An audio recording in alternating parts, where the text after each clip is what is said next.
গলায় তেথিস্কোপ ঝোলানো মেয়েটি আর না ফিরলেও জ্বলে ওঠা ক্রোধ প্রতিবাদের আগ্নেয়গিরির উত্তপ্ত লাভার স্রোতে আজ মিলেমিশে একাকার লাল হলুদ সবুজ মেরুন।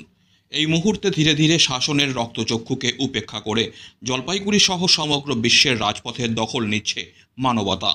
তারই অঙ্গ হিসাবে রবিবার সন্ধ্যায় জলপাইগুড়ির রাজপথে ময়দানের প্রতিদ্বন্দ্বিতা ভুলে হাতে হাত রেখে আরজিকর কাণ্ডের আসল অপরাধীদের বিচার চেয়ে পা মেলালো পশ্চিমবঙ্গের চির প্রতিদ্বন্দ্বী দুই ফুটবল ক্লাব।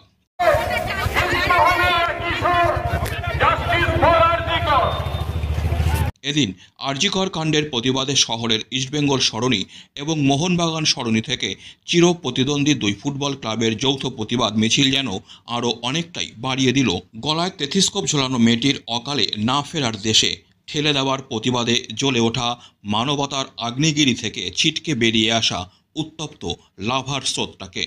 মিছিলে মোহনবাগান এবং ইস্টবেঙ্গল সমর্থকরা নিজেদের দলের জার্সি পরে পথে নেমেছিলেন।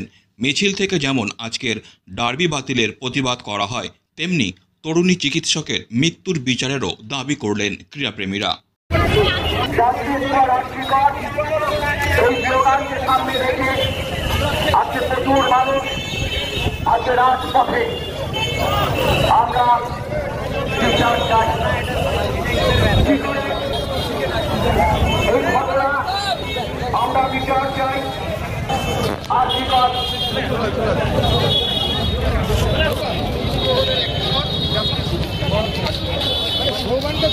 Disclaimer. This channel may not promote any violent, harmful or legal activities. All content provided by this channel is meant for an educational purpose only.